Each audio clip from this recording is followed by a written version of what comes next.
xadrez que eu já fiz, eu fiz 5 cursos de arbitragem de xadrez e fiz 2 cursos de Field Management. Quer dizer, já fiquei, até dá para dizer, macaco velho em curso, né? E eu reparei algumas deficiências, na minha opinião, que haviam nesses cursos, e eu procurei premiar essas deficiências.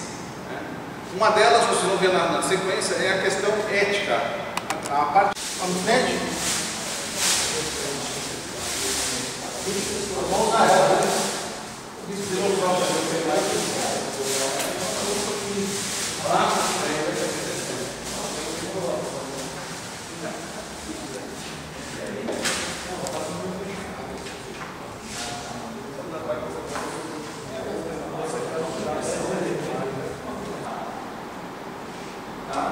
Chamou o árbitro, olha, eu acho que tem um lance aqui regular, porque teve um movimento assim.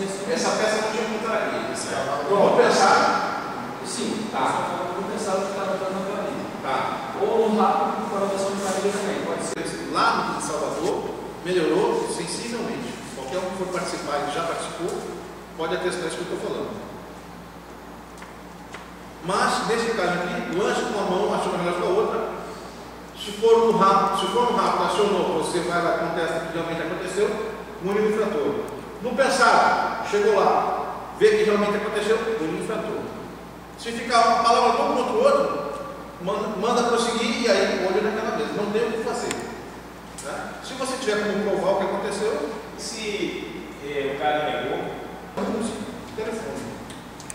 Não, cara, eu estou aqui com dor de cabeça, bolinha, beleza. Você não vai deixar o cara passando mal por causa de uma regra de telefone. Certo?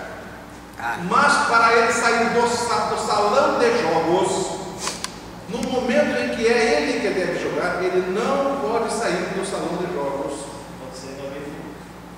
Ele pode quê? Dar o lance dele e sair do salão, vai no banheiro, dá o lance, aperta e levanta. Cheio passadinho para sua regra, não pode? Não, eu perguntei porque tem um tribunal de justiça desportivo no xadrez. Você pode, ele pode apelar para quem quiser depois. É isso que eu perguntei, porque daí de repente.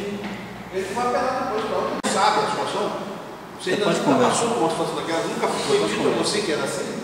Você vai lá e consulta os universitários. Aciona os universitários. Tá bom? os búzios não. Olha, se você confia neles, por que não? Só isso aí.